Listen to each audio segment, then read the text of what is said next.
Inginnya herbal yang saya pelajari ini menjadi sesuatu yang bermanfaat untuk banyak orang. Masyarakat itu mau minum jamu, minum herbal, minum obat-obatan dari tanaman gitu. Semoga itu jadi culture anak muda zaman sekarang. Culture sehat.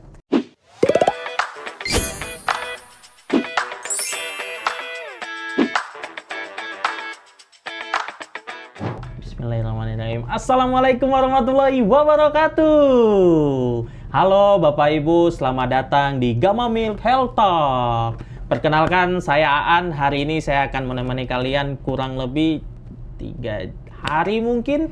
Kita akan bincang-bincang soal kesehatan. Tapi hari ini saya tidak sendiri karena nanti akan ada yang temani saya. Mengingat akhir-akhir ini banyak orang mengira nyeri sendi itu wajar karena faktor usia.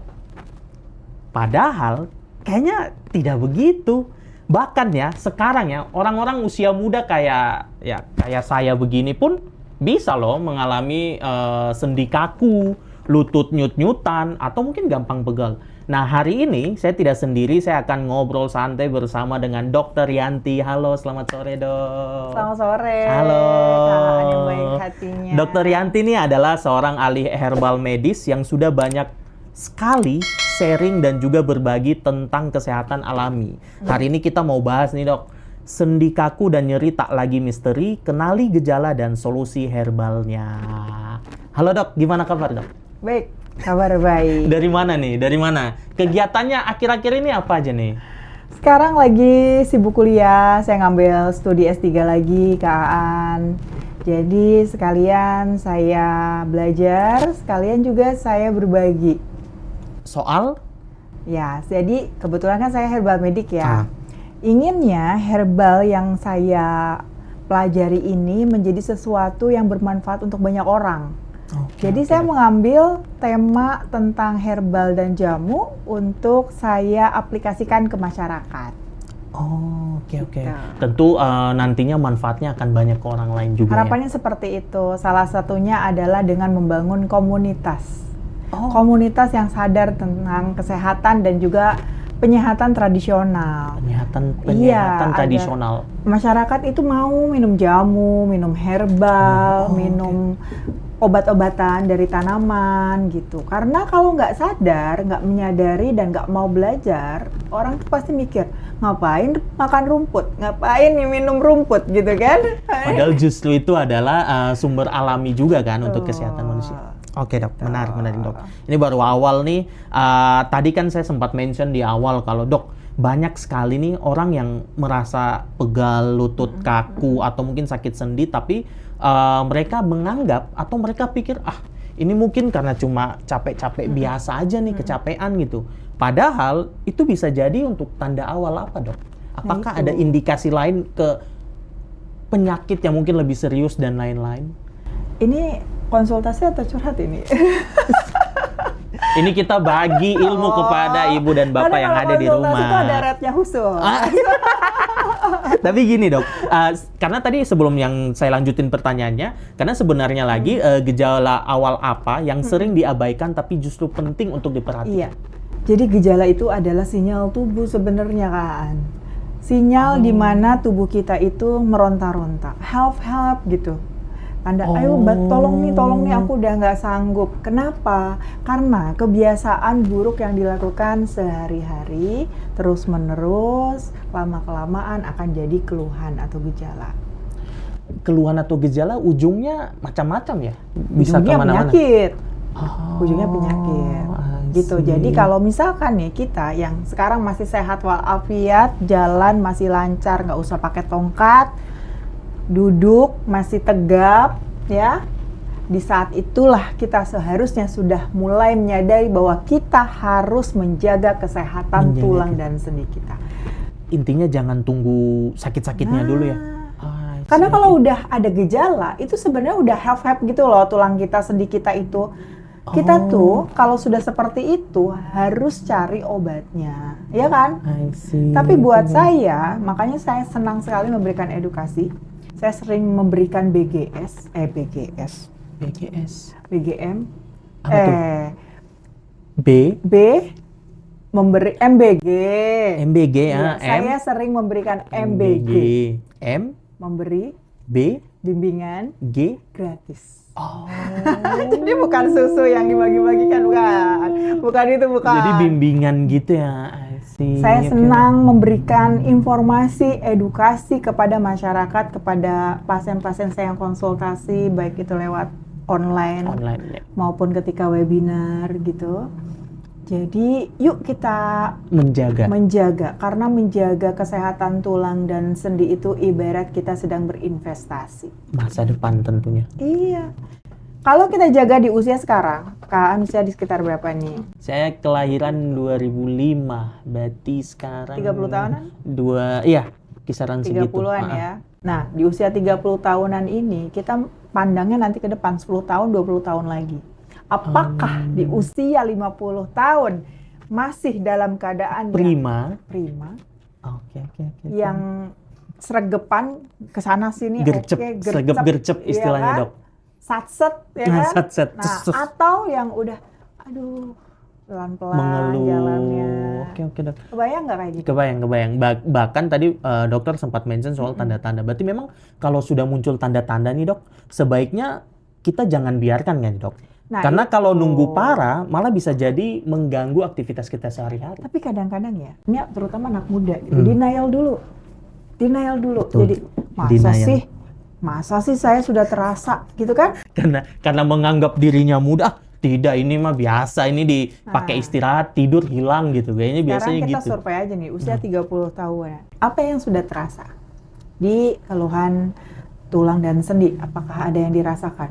Pasti. Jalan jauh sedikit, tidurnya capek, pegal-pegal di betis, entah di sini. Bisa jadi tanda-tanda juga. Itu tanda-tanda. Siapa yang kalau habis traveling, masuk angin? Saya itu ya. Road trip jauh-jauh, biasa mobil atau bis itu kan pasti, aduh Kemudian basah. seminggu sekali pijetan, masas, ya kan? Itulah. Itu ya sudah kan? tanda-tanda. Itu Berarti gini dong, kalau gitu berarti dari sisi medis dan herbal, apa sih penyebab utama sendi jadi kaku atau nyeri? Apakah murni karena penuaan atau ada kebiasaan yang memang bikin cepat kerusakannya? Ya, pertama gaya hidup itu yang menyumbang paling besar. Faktor yang menyumbang keluhan tulang dan sendi, Gaya nyeri hidup. sendi dan sebagainya itu adalah dari gaya hidup. Gaya hidup seperti apa? Gaya hidup sedentary, gaya hidup orang malas. Gaya hidup orang malas itu seperti apa? Malas, gerak. Tuh nggak? Siapa yang relate? Malas olahraga itu juga termasuk ya? Kenapa gerak kok malas gerak malah jadi masalah sendi? Karena ya tulang dan sendi kita itu sudah disetting sama Tuhan itu untuk menjadi alat gerak. Kalau didiemin nganggur, nggak berfungsi, jadinya kaku. Ibarat mobil tuh nggak dipanasin. Betul. Justru tambah rusak ya Tambah kalau rusak. barang mobil gitu. Iya. Tapi sebaliknya, kalau tidak digunakan secara bijak, tidak proporsional, itu akan mengakibatkan overuse juga. Karena sering dipakai, Betul. tidak dirawat. Tidak dirawat. Sekarang gimana cara merawatnya? Seperti mobil harus ganti oli, Betul. dibersihin dalemannya, ya kan? Nah, tulang-tulang kita juga sama. Dikasih makan dong, dikasih nutrisi dong. Makanannya ini berarti nutrisi. Nutrisi Di dalamnya- untuk tulang dan sendi. Oh, tulang dan sendi. Apa coba? Ini pelajaran SD sih. Kolagen? Salah satunya kolagen. Oh, salah Sebenarnya satu. tubuh kita memproduksi kolagen sendiri. Memproduksi kolagen sendiri. Oke. Hanya saja seiring bertambahnya usia, setiap tahunnya kolagen kita tuh menurun 1%. Gitu. Setelah usia? Ya, 30-an, faktor degeneratif ini, Oh. faktor pertambahan usia. Jadi memang memproduksi kolagen, tapi beriring tuanya kita menurun kan produksi. Betul. Selain kolagen juga faktor pembentuk tulang itu ada kalsium. Kalsium itu penting tuh, kalsium. Kalsium tuh. biasanya sumbernya dari mana? Dari susu. Ya kan? Oke. Sementara orang Indonesia paling males minum susu.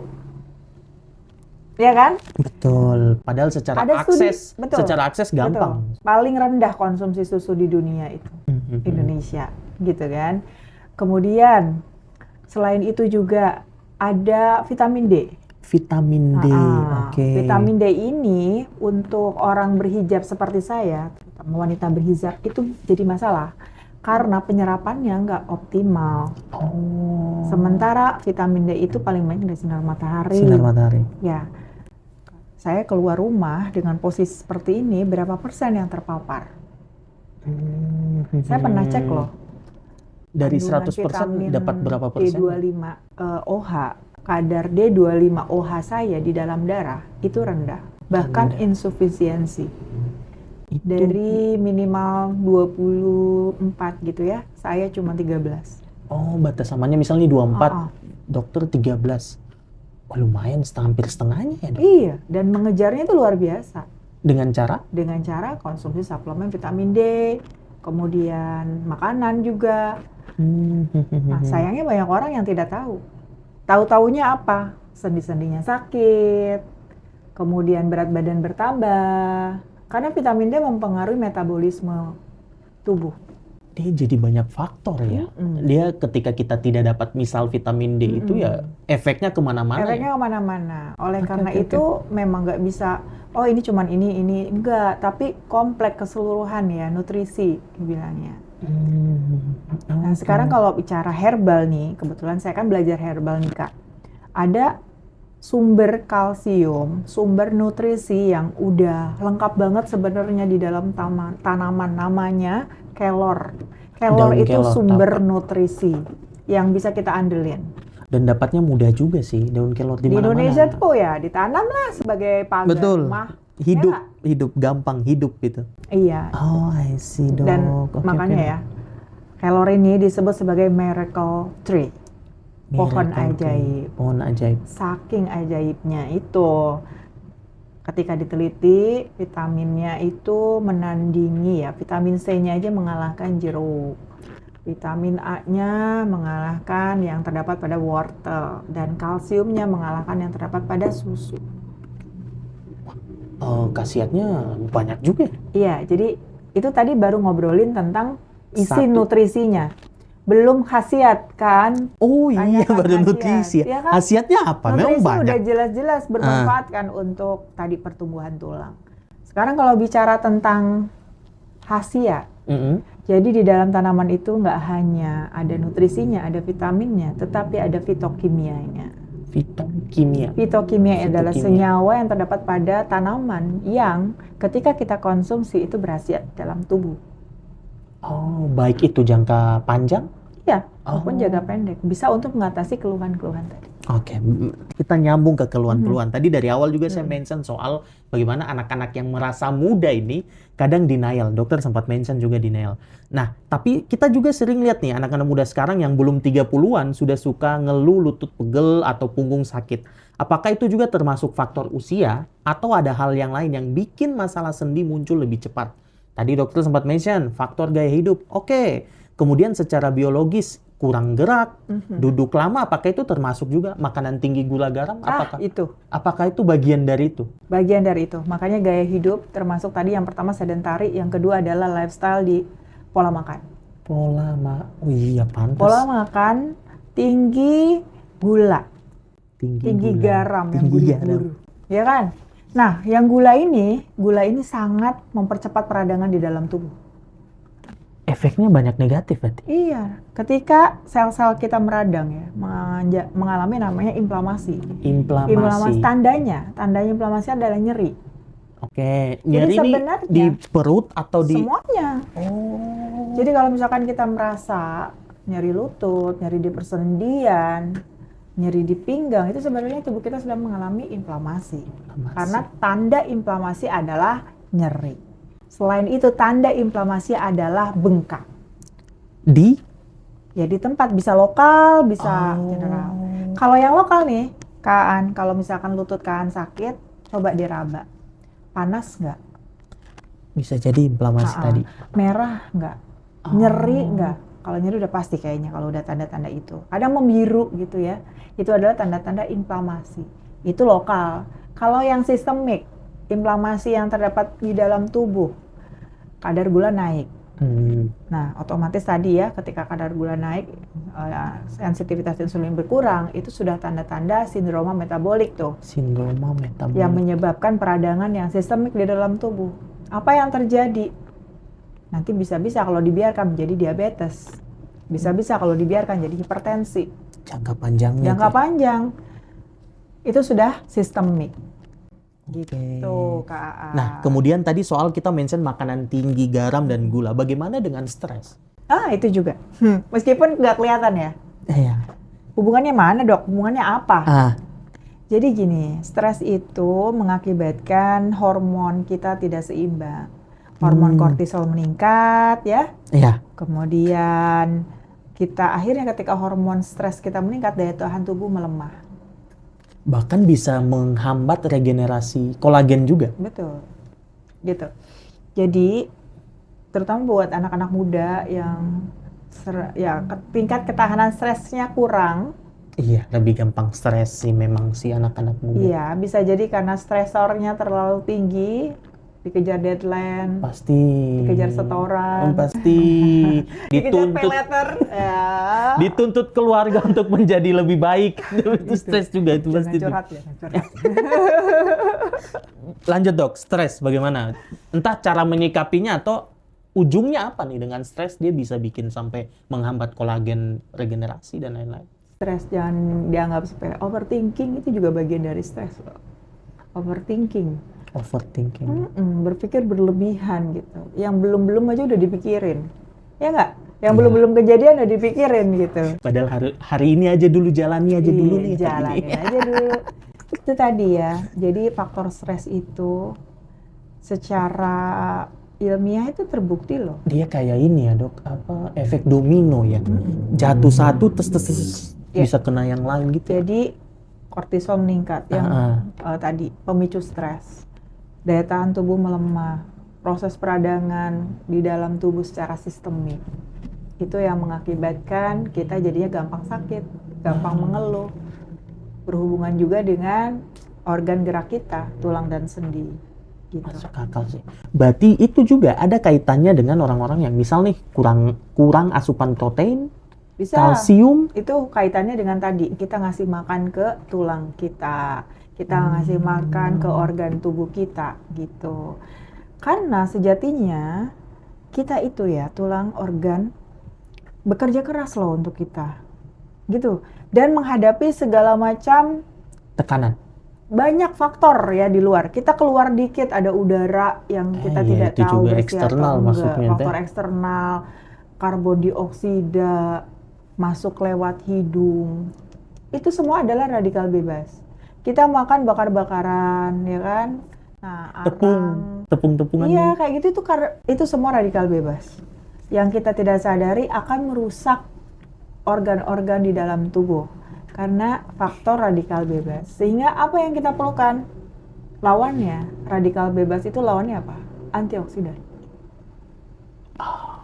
Dan kabar baiknya, antioksidan yang lumayan besar ada di kelor. Kelor yang awal tadi lagi ya. Berarti memang banyak sih kandungan yang oke-oke dari kelor ya Dok? Selain itu nih, ada juga anti peradangan yang kuat juga nih. Apa tuh? Bisa ditebak nggak ya? Kayu apa yang terasanya manis? Gampang. Ayo, tebak. Sereh, bukan. Gampang. Sereh, salah. Ada di kolak dong, dipakai di kolak enak. Kayu apa yang rasanya manis? Tebak dulu. Kayu Masa manis. Sereh? Nah itu. Iya, itu kayu dipakai di kolak juga enak. Tapi jangan, iya ya? iya Kayu manis. harum. Tapi ya itu jangan kelebihan gulanya. Karena yang bikin manis kolak itu kan gulanya. Kan dibalik lagi ke Iya, peradangan makanya. ya. Gula garam kurangi. Iya. Terus ini Dok, bagaimana dengan mereka yang misal kerja sehari 8 jam di kantor, membungkuk Tuh. secara Ini juga ergonomik. Menentukan ya. Karena tulang kita kan sebenarnya sudah di-set nih, gitu kan. Nah, kalau misalkan kita membiasakan yang salah. Membiasakan yang salah. Kita sudah tahu salah nih, tapi kita ulang-ulang terus. Membenarkan yang biasa. Membenarkan. Oke. Itulah yang mengakibatkan pelan-pelan secara terus-menerus. Ngantor selama 15 tahun kayak gitu terus gitu posisinya. Ya udah deh. Itu juga akan mengalami yang namanya gangguan anatomi. Gangguan anatomi, oke. Jadi itu salah satu faktor. Tapi sebetulnya Kak Aan, kalau berhubungan dengan ini ya, apa namanya, aktivitas sehari-hari ya. Jadi kalau misalkan posisi tubuh terus ditambah lagi kurangnya peregangan, ditambah lagi gak ada nutrisi yang cukup untuk tulang dan sendi. Nah itu lama-lama berakumulasi jadilah gangguan tulang dan sendi. Belum lagi konsumsi makanan yang tidak sehat, Kelihatan ada itu. gangguan metabolisme. Gangguan Internal, metabolisme, ya, internal. betul. Contohnya asam urat tinggi. Waduh. Itu juga menimbulkan gangguan sendi. Asam urat itu memang tidak semua orang ya, hanya orang-orang yang mengalami gangguan metabolisme asam urat atau gangguan metabolisme purin, sehingga kadar purin di dalam darahnya tinggi. Oh, tinggi, justru tinggi. Iya, ketika dicek kadar asam uratnya jadi tinggi, itu faktor pembuangannya berpengaruh, bermasalah. Nah, itu yang mengakibatkan nyeri sendi. Biasanya pada generasi anak muda ini asam urat. Gangguan. Aduh, teman-teman saya banyak dok, umur 30-an sudah kena asam urat. Jadi kalau bangun pagi tiba-tiba kram, terus kayak tidak Terus bisa. nggak tahan, nggak tahan faktor-faktor eksternal kayak misalkan AC. Iya, betul. Iya. Mending mereka yang menghindar gitu. Oh. Jadi kena AC sedikit kok kaku ya. Itu. Tidak dipungkiri sih, meskipun dokter juga saya mengalami keluhan itu. Dokter juga manusia. Tapi yang penting ketika menyadari itu berarti dikurangi, kan tahu kan? Iya tahu Iya. gitu. Saya bilang, saya kan ya mungkin apa karena setiap minggu PP Jakarta Jogja apa gimana ya. Kan dingin banget itu di kereta. Jadi tolong ya KAI itu AC-nya malam-malam. Jangan dah dok, kalau dok minta ke nanti yang lain telepon kondekturnya datang. Kurang dingin gitu ya. Makanya. Berarti dokter sering pulang pergi Jakarta Jogja. Iya. Keren tuh kalau bikin IGS tuh. Gimana? Pagi Senayan, sore Gejayan. Oh, wah, keren. jadi status ya? Iya, bikin. Boleh juga, ntar deh. Ini bagus juga nih. Saya ada ide Apa. nih. Misal dokter dari Jakarta kan. Pagi Antasari, sore Wonosari. Oh. Jadi sore sudah di Wonosari. Itu suggest gambarnya kayak gimana itu? Ini aja lagi di kereta aja VOV lagi ya kan? Oh iya, gini. iya. Wah, VOV ya? Bisa. Dokter kita lanjut dokter. Oke. Nanti di luar aja. Nanti tolong di chat ya. Nanti saya chat. Jadi intinya teman-teman, tadi kita sudah bahas dari awal, kalau ternyata memang faktor usia itu tidak bisa kita hindari, memang betul. Tapi di luar itu ada namanya faktor gaya hidup yang bisa kita kendalikan. Begitu ya dok? Karena kalau dua-duanya kita perhatikan dengan cara aktif bergerak, makan yang sehat, kemudian penuhi nutrisi alami seperti kolagen dan kalsium, tubuh akan berterima kasih dengan sendi yang tetap lentur dan kuat sampai tua. Seperti itu. Iya, karena apa? Tua itu pasti. Tua itu pasti. Tapi muda dan sehat itu pilihan. Dokter Yanti. Oktober 2025. Oke, Ke Dok. Jakarta. Kan di Jogja, Oh, ini kita iya. di Jogja. Kita lanjut lagi, Dok. Siap. Nah, Dok, ini nih mungkin ditunggu-tunggu juga oleh Bapak Ibu di rumah juga yang nonton ini. Banyak orang sekarang lagi cari alternatif alami. Tapi mungkin mereka bingung. Aduh, saya kalau mau cari alami dari mana nih? Pintu masuknya seperti apa nih? Mungkin dari dokter ada saran nggak? Atau herbal apa sih, Dok, yang dipercaya bisa membantu meredakan nyeri sendi secara alami? Mungkin selain kelor tadi ya, mungkin dari dokter ada ya? Jadi kalau misalkan nih yang masih muda-muda yang belum menjadi sebuah emergensi ya keluhan sendinya gitu, ini banyak banget optionnya, banyak banget masih bisa milih gitu loh, mau menggunakan apa, mau menggunakan alami gitu, masih banyak pilihannya. Tapi buat yang udah kronis gitu ya, yang udah mengeluhnya, aduh tulung-tulung, capek, udah nggak bisa gerak segala macam, itu udah nggak ada pilihan. Misalkan dokter ini harus disuntik gitu, mau gimana lagi? Coba kan? Makanya nih buat teman-teman yang menyimak, kalau masih punya kesempatan ya untuk menjaga tulang kita tetap sehat, jaga dengan sebaik-baiknya, penuhi nutrisinya. Jangan menunggu sampai sakit. Karena kalau udah sakit, waktunya harus dioperasi itu. Iya, tidak bisa tunda-tunda lagi ya. Iya, karena apa? Urusannya nyawa gitu kan. Nih, kalau misalkan harus disuntik, sekali suntik berapa puluh juta. Diambil, dikasih kartilago pengganti untuk menstimulasi kartilago ataupun melumasi sendinya, itu ada treatmentnya dan itu sakit. Ya, jadi buat teman-teman nih, kaum muda-mudi, ya, mulai menjaga, jadikan ini sebagai investasi untuk nanti kita di usia 40 tahun, 50 tahun tetap sehat. Selain tadi nutrisi ya, nanti aku jelasin lagi tentang herbal-herbal yang membantu kita untuk tetap sehat. Yang kedua adalah bagaimana kita agar tetap bisa memperbanyak gerak, aktivitas.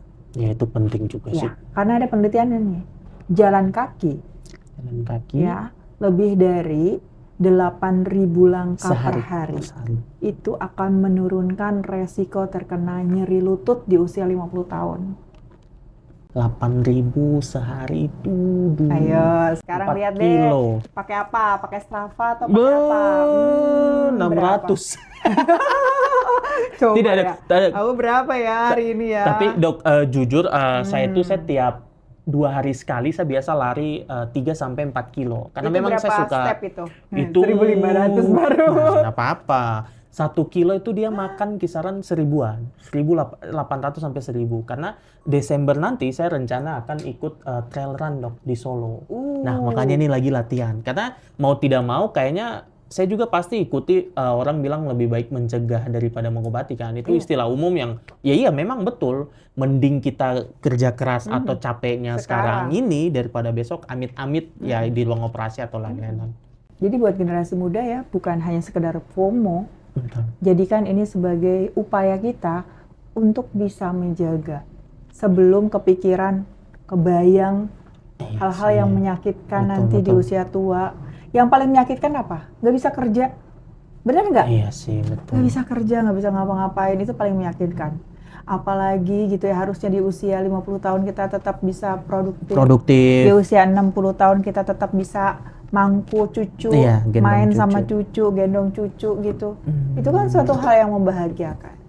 Ini udah ngebayangin ini punya cucu berapa ntar di usia 60. Amin, nanti yang penting sehat-sehat aja dong. Sehat itu paling penting. Betul. Tapi dok, tadi kan dong sempat mention daun kelor. Selain itu ada nggak kayak katanya sih jahe dan kunyit tuh bisa juga ya? Bisa, itu anti radang, lebih ke anti radangnya. Tapi pintu masuk obat yang awal kan, maksudnya ya oke-oke aja kan? Iya, tapi ya itu dia. Kalau misalkan udah yang level nyerinya sampai yang aduh dok udah nggak ketulungan lagi saya, sampai dia nggak bisa tidur segala macam kan, itu beda levelnya. Tapi banyak penelitian yang membuktikan bahwa penggunaan jahe, kunyit itu bisa mengurangi nyeri dan peradangan. Oke. Tadi kita mungkin bicara soal tanaman. Apakah hewan ada yang? Ada. Jadi bahan alami itu bisa dari tanaman maupun hewan. Iya, hewan. Jadi hewan juga ada loh yang bermanfaat untuk sendi ya. Hewan laut atau darat? Hewan laut. Laut. Hewan laut. Banyak sih di laut. Iya. Kalau yang darat apa sih Pak? Buaya darat. Tapi bukan. Dihindari buaya darat itu. Hewan laut apa dok? Ada. Namanya gamat. Gamat. Oh, dia lebih ke apa kalau gamat kita konsumsi? Emas. Itu banyak tahu di mana? Di Makassar. Oh. Teman saya dari Makassar itu, dok tahu nggak? Saya tuh dulu minum gamat. Bukan minum gamat, dia konsumsi, dimasak gamatnya, direbus. Kayak lauk gitu ya jatuhnya. Iya, dan itu tuh buat masyarakat sana tuh memang katanya budaya makan itu gitu. Makan gamat, teripang. Teripang emas. Ya. Okay. Teripang emas. Dan mahal. Mahal banget. Tangkapnya juga susah kayaknya. Susah, dan cara ngolahnya juga susah. Karena ada racunnya toh? Ya, intinya kalau nggak tahu cara ngolahnya walau-walam lah ya. Iya. Sehingga ya saya sarankan sih yang bentuknya sediaan yang udah diekstrak ya. Entah jadi keripik atau lauk gitu ya. Ya, soalnya setahu saya di Surabaya pun ada keripik teripang itu sudah dibungkus-bungkus gitu. Cuma nggak tahu khasiatnya akan menurun karena sudah digoreng. Saya belum pernah nemuin tuh kalau yang di keripik atau iya ada dok. Kalau yang dicampur di susu saya pernah minum. Iya kan? Ini gimana sih ini? Oke dok. Ada. Sama selain itu susu kambing juga. Susu kambing itu kaya dengan kalsium, kemudian juga nutrisi lainnya ya, vitamin. Lalu hipoalergenik. Nah, baru dengar hipoalergenik. Untuk hipoalergenik itu apa? Artinya rendah berpotensi untuk alergi. Jadi untuk yang memiliki riwayat alergi, biasanya mencari susunya itu susu non sapi, justru susu kambing. Bagaimana dengan orang-orang yang intoleransi laktosa? Kalau intoleransi itu beda hal lain lagi. ya? Memang kalau di susu kambing maupun di susu sapi itu apa sih ada laktosanya. Oh, pasti. Hanya saja ada beberapa orang yang dia alergi terhadap susu sapi. Makanya ada muncul istilah kayak gitu ya, seperti itu. Susu kambing. Berarti dok, satu lagi susu kambing itu kaya dengan protein, jadi proteinnya tuh tinggi. Tadi kan Kak An bilang ya bahwa iya anak-anak muda itu tidak memperhatikan konsumsi protein sehingga proteinnya kurang. Makanya yang fast food, yang penting kenyang gitu. Iya. Dan ada beberapa informasi juga yang saya baca, susu kambing juga memiliki potensi anti radang juga. Anti radang. Anti radang. Tapi secara rutin konsumsi ada batasannya gitu.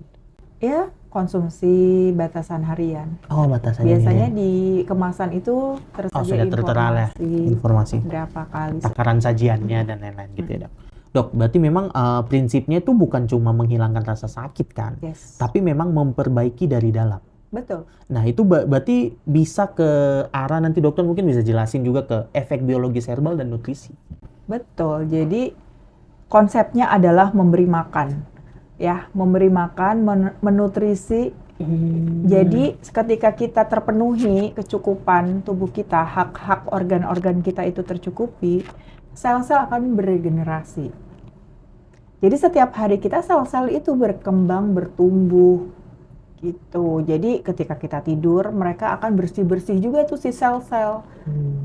Yang namanya bekas-bekas peradangan gitu dibuang. Tiap hari? Tiap hari. Kapan coba? Pas kita tidur. Pas kita tidur, golden time-nya itu di jam 10. Jam 10, sel-sel kita bersih-bersih, beres. Jadi ketika bangun, pernah melihat nggak? Begitu ngaca, wajahnya glowing. Celing. Kerja dalam tubuh ya? Di dalam. Tapi ingat, itu untuk yang tidur jam 10 ya. Kalau yang masih jam 11, berarti kemungkinan kelewatan ya, Dok? Golden time-nya. Golden time-nya jam 10. Golden time itu dari jam 10 sampai jam 4 pagi. 4 pagi. Oke, berarti dari sisi tidur tepat waktu pun investasi jangka panjang ya masuknya ya? Nah, di golden period itu, waktunya tubuh kita juga menghasilkan hormon-hormon. Menghasilkan zat-zat yang berfungsi untuk beregenerasi ya. Selain tadi itu ada kolagen. Kolagen diproduksi malam hari. Regenerasinya. Makanya saya tuh sering ngerasa, saya tuh nggak pakai skincare gitu ya. Tapi ketika bangun, ya kan, kok lentur sekali gitu kan, kok glowing gitu. Ternyata tubuh itu merevitalisasi gitu. Meregenerasi. Oke. Pernah nggak ngerasa lagi capek banget? Terus tidur. Obatnya tidur, bangun-bangun segar. Iya. Ya kan? Berarti kita diperbaiki dari dalam gitu. Dari dalam. Makanya salah satu dengan cara untuk berterima kasih ke tubuh adalah masukin kalsium yang baik, gitu ya, Dok? Iya, itu adalah cara kita bersyukur ya. Kepada diri sendiri. Pada diri sendiri. Menarik banget nih, karena memang ternyata kombinasi herbal dengan nutrisi alami seperti susu kambing yang kayak kolagen tadi dokter mention, dan juga kalsium itu bisa bantu perawatan jangka panjang juga. Sama ini Mas, jadi orang ini tidak banyak yang tahu bahwa komposisi antara vitamin, ini terutama kalsium, ditambahkan dengan herbal, diantaranya adalah kelor. Jadi kelor ditambahkan dengan kalsium. Ini merupakan komposisi yang sangat baik. Karena kalsium itu bisa mudah diserap oleh tubuh kita. Kalsium mudah diserap. Oke. Karena sejatinya kalsium itu dia susah diserap di dalam tubuh. Gitu. Berarti dengan penggabungan ini memudahkan. Dan itu ada jurnal penelitiannya. I see. Berarti memang kalau bahan-bahan alami, herbal dan lain-lain ketika dia kadang mungkin bisa berdiri sendiri nih. Tapi ketika dikolaborasikan dengan bahan lain, bisa lebih mudah. Kan kita seringkali tidak paham ya. Yang penting makan aja. Tidak menyadari kalau apa yang kita makan itu bisa diambil nggak oleh tubuh. Kan sejatinya kita tuh hanya memerlukan nutrisi kan. Kita makan ayam bakar, kan di dalam tubuh udah nggak berupa ayam bakar dong. Akan diambil saripati Saripati nutrisinya. nutrisinya yang diperlukan oleh tubuh apa? Protein, karbohidrat, lemak. Nah, termasuk juga sumber-sumber makanan yang mengandung kalsium. Rasa-rasanya kita sudah makan makanan yang bergizi nih. Tapi ketika masuk ke dalam tubuh kita tidak mampu untuk menyerap secara optimal. Mungkin hanya 70%, 60%. Sedikit gitu ya, Dok? Iya, makanya perlu ada zat yang bisa mengantarkan agar menjadi penyerapannya lebih maksimal. Nah, ternyata di dalam jurnal penelitian, kelor itu bisa meningkatkan efektivitas kalsium di dalam penyerapan tubuh kita. Penyerapan tubuh oke, Dok. Kemudian tadi juga kita sudah mention ada beberapa bahan, baik itu kelor, kemudian tadi Teripang ada tadi teripang ya. tadi yang katanya dokter bilang di Makassar banyak. banyak. Nah, kemudian bagaimana mungkin selain konsumsi itu kan dari internal, eksternal lah masuknya. Bagaimana dengan internal kita? Selain tadi mungkin sesimpel tidur tepat waktu, apakah ada hal lain lagi untuk bentuk terima kasih kita kepada tubuh yang untuk jangka panjangnya? Apa ya? Kalau pengalaman saya boleh nggak? Pengalaman saya tuh, apa ya? Positive thinking. Penting. Berarti itu berlawanan, bukan berlawanan, itu dia head to head dengan overthinking ya. Overthinking kita kalahinnya dengan positive thinking tadi ya. Kalau kita mau overthinking, lawannya juga bukan positive thinking. Bukan. Gratitude, bersyukur. Bersyukur, Masya Allah. Iya sih, ngapain kita overthinking? Ya, Saya tuh kadang, ya Allah terima kasih ya gitu. Tulang saya, aduh kayak nangis. Saya masih bisa bekerja dengan mudah gitu ya, kesana sini. Kebayang nggak satu minggu tuh antara Jakarta, Jogja, Makanya, antara Gambir, Lempuyangan, Tugu. Gambir, Lempuyangan. Kadang-kadang ke YIA. Ya Allah. Itu modalnya apa sih? Tubuh sehat, tulang kuat. Iya, tubuh sehat, tulang kuat. Itu modal banget buat kita. Jadi teman-teman, sahabat sehat semua, Bapak Ibu, ya tentu kita harus berterima kasih nih sama yang memberikan kita organ-organ yang sempurna dari lahir ya. Alhamdulillah kita dikasih dikarunia 5 jari, 10 jari, kanan dan kiri 5-5. Sehingga kita bisa bekerja, menulis, kemudian juga pulang pergi kemana, ngelaju istilahnya. Ya kan, mau bekerja di mana bisa gitu. Nah itu adalah modalnya tulang kuat dan tubuh sehat. Oke, gitu, Dok.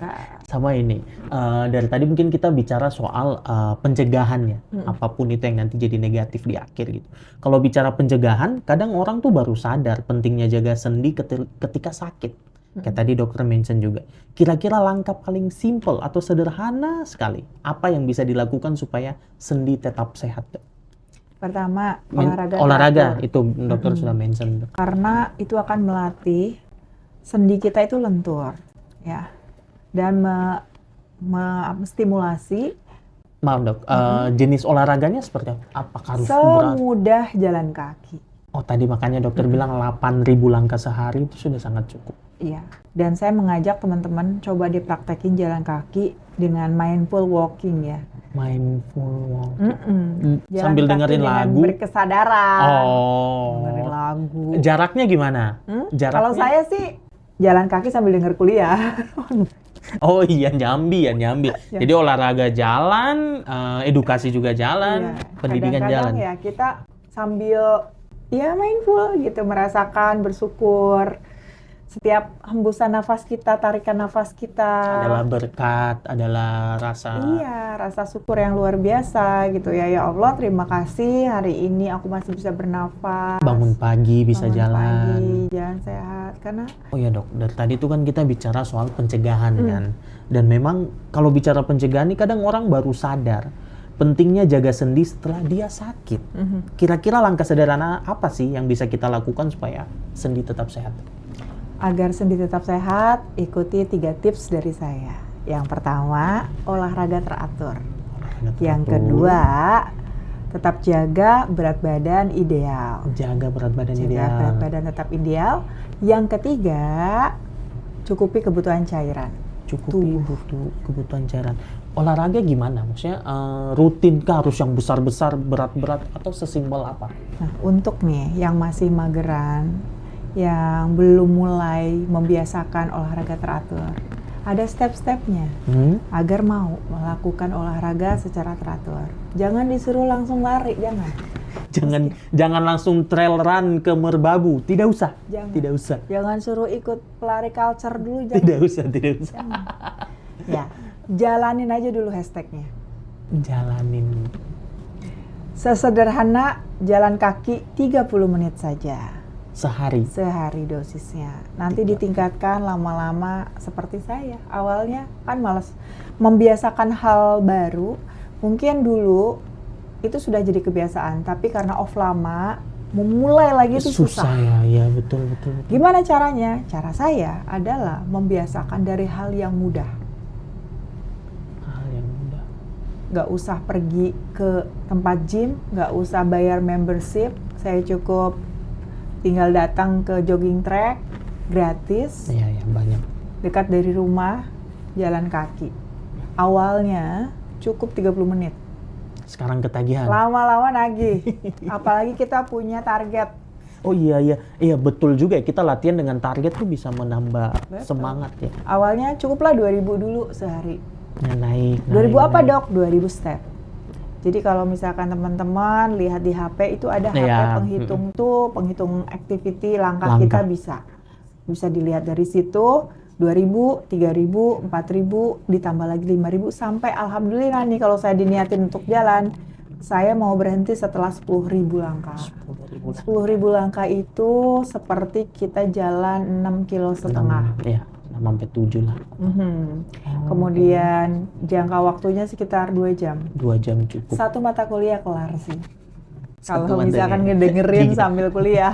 Iya, lakuin dan mindfulness juga tadi dokter sempat mention jalan kaki, happy, bersyukur dan lain-lain gitu. Kemudian tadi dok sempat mention soal jaga berat badan ideal. Seperti apa? Jaga berat badan ideal, asupan makanan yang seimbang ya.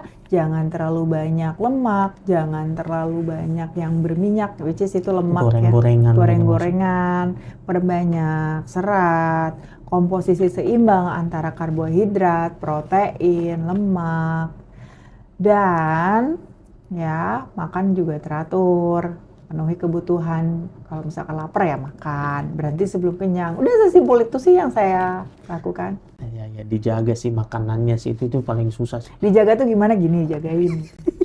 Pakai security. Sama terakhir tadi dokter juga sempat mention soal cukupi asupan cairan atau asupan nutrisi. Minum, makanya nih dari tadi berkali-kali kan minum sedikit-sedikit tapi sering, itu yang penting. Kadang-kadang kita itu karena haus ya, gluk. Yang bagus adalah sedikit-sedikit tapi sering. Terus tadi dokter sempat mention bagaimana soal air putih. Apakah ada hitung-hitungannya standar kayak sehari yang umumnya gitu? Kebutuhan cairan kita itu minimal nih untuk mengganti cairan yang keluar. Kita kan keluar ya cairan itu lewat apa? Lewat keringat, lewat buang air kecil, lewat buang air besar. Nah, kalau misalkan mau dihitung 50 ml per kilogram berat badan. Kalau misalkan berat badannya 60 kilo, berarti sekitar 3 liter sehari. 3 liter sehari rata-rata itu ya. Belum lagi kalau misalkan kita olahraganya ekstra, berkeringat, ya kan? Trail run, angkat beban, pasti kan keluar semua keringatnya. Itu harus lebih banyak lagi. Dan nih, saya kasih tips juga buat teman-teman nih, ya yang mungkin sering merasa lapar ya. Jangan-jangan kalian ini ngerasanya bukan lapar, tapi haus. Oh, bisa ya. Berarti di sisi lain kita bisa ketipu rangsangan gitu ya. Kita tuh sebenarnya haus. Pas kita minum, membaik ya. Oh, ternyata haus. Iya. Saya pernah juga sih craving kayak saya pengen makan makanan yang seger-seger deh, gitu loh. Atau soto. Soto misal, soto Lamongan, seger soto, iya, gitu, seger, atau peras jeruk nipis. kayaknya enak nih gitu ya. Minum ini gitu, minum-minuman yang bersoda gitu kan. Ketika saya minum air putih, hilang semuanya, craving itu menyingkir. Oh, ternyata saya mah butuh cairan. Oh, segitunya ya kita dapat rangsangan yang menipu tuh ya. Menipu. Jadi coba cek beneran lapar atau cuman haus. Oke dok. Jadi memang sebenarnya kita tuh tidak perlu langsung minum obat-obatan kimia dulu kan. Itu tadi. Iya betul. Kalau kita masih sehat, sendi masih bisa kita ajak kompromi, kita punya banyak option. Oke. Saya sarankan untuk menggunakan bahan alami terlebih dahulu. Bahan alami terlebih dahulu. Karena yang tadi saya bilang juga memang dari awal-awal tuh kita apapun yang kita rasakan itu memang tidak harus kita langsung minum obat-obatan kimia dulu. Tapi bisa mulai dari perubahan gaya hidup dan konsumsi alami yang rutin. Seperti itu dok. Oke. Oh, terima kasih dok, obrolan kita hari ini benar-benar membuka mata ya dok. Ini banyak sekali, saya juga banyak dengar istilah-istilah baru tadi yang dokter sempat sampaikan juga. Kemudian dari awal kita belajar bagaimana kalau nyeri sendi itu bukan kutukan usia. Karena banyak yang bilang, oh ini karena sudah usia bla bla. Padahal tidak, kita yang masih muda pun ya pasti ada seperti itu, ada efek atau ada indikasi seperti itu. Kita ciptakan tren baru. Di usia senja kita tetap bisa bekerja. Betul, gitu dong. Sehat sampai di usia senja. Karena memang sinyal tubuh yang sebenarnya kita harus rawat sinyal tubuh itu. Iya. Tanda-tanda tubuh itu kita rawat dengan tadi dokter mention di awal bagaimana kasih kalsium ke tulang kita sebagai bentuk tanda terima kasih kita. Kemudian tidur teratur tuh bahkan termasuk dari tanda terima kasih kita ke tubuh kan. Tidur teratur. Nah, sumber-sumber kalsium kan saya bisa dapatkan dari susu kambing, dari kelor, dari herbal, itu juga membantu banget. Selain memang asupan makanan kita sehari-hari ya. Dan memang ternyata kuncinya itu bukan cuma di obat atau terapi, tapi gaya hidup. Itu yang kita garis bawahi di gaya hidup. Gaya hidup yang sehat, kemudian nutrisi alami yang bisa bantu tubuh memperbaiki diri dari dalam. Semoga itu jadi culture anak muda zaman sekarang. Culture sehat. Iya. Mau muda, mau tua, intinya sehat aja dulu. Itu yang paling penting. Untuk Bapak Ibu di rumah yang mungkin mulai merasa lututnya kaku saat bangun tidur, atau susah ruku waktu sholat, jangan khawatir. Itu bukan akhir dari segalanya. Dengan perawatan yang tepat, sendi dan tulang kita masih bisa tetap kuat bahkan di usia 60-an sampai 70-an nanti. Dan buat teman-teman yang nonton ini, mungkin ingat orang tua di rumah, coba deh mulai peduli sama kebutuhan mereka. Kadang yang mereka butuh bukan hadiah mahal, tapi perhatian kecil, kayak bantu mereka menyediakan nutrisi yang tepat tiap hari atau sekedar ajak jalan pagi bersama-sama. Nah, banget ya. Iya, jadi anak-anak yang mungkin nonton, teman-teman yang punya orang tua di rumah, ajak aja sesekali jalan bareng. Kalau mungkin kalian di Jogja tuh banyak, teman-teman di UGM banyak tempat untuk bisa jalan. Aduh, namanya Wisdom Park, itu gratis, datang aja di situ. Kemudian soal nutrisi alami juga, dari tadi dokter juga sempat menyebut pentingnya kolagen, kalsium, dan herbal anti-inflamasi. Salah satu cara sederhana untuk membantu kebutuhan itu bisa lewat susu etawa yang diperkaya herbal alami seperti Gamma Milk. Gamma Milk ini unik karena bukan susu biasa. Karena dibuat dari susu kambing etawa murni, sumber alami protein, kalsium, dan mineral penting untuk menjaga kekuatan tulang. Di dalamnya juga ada tambahan ekstrak gamat atau teripang emas yang dikenal punya kandungan kolagen alami dan senyawa antiinflamasi, bantu menutrisi sekaligus meregenerasi jaringan sendi dari dalam. Jadi bukan cuma mengurangi rasa nyeri, tapi memperbaiki akar masalahnya secara bertahap. Yang saya suka nih dari Gamma Milk juga ini terlalu praktis banget. Bisa diminum hangat pagi hari atau jadi teman santai sore atau bapak ibu di rumah. Rasanya lembut, nggak bikin enek, dan bisa jadi rutinitas sehat yang menyenangkan. Dengan minum rutin, tubuh dapat asupan kolagen, kalsium, dan nutrisi alami yang bisa membantu menjaga sendi tetap lentur dan tulang tetap kuat. Jadi nggak cuma bisa bergerak bebas, tapi juga bisa terus aktif menikmati hari-hari dengan nyaman. Bapak Ibu bisa dapatkan Gamma Milk ini di Shopee, TikTok Shop, Tokopedia, dan marketplace kesayangan lainnya. Kalau ingin tahu lebih banyak tips kesehatan dan edukasi seputar sendi, bisa juga follow akun resmi Gamma Milk di media sosial.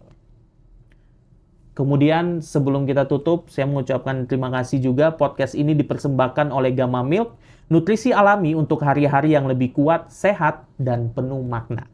Terima kasih yang sudah mendengarkan. Semoga obrolan ini jadi pengingat kecil untuk kita semua bahwa menjaga kesehatan bukan tugas nanti, tapi kebiasaan yang harus dimulai.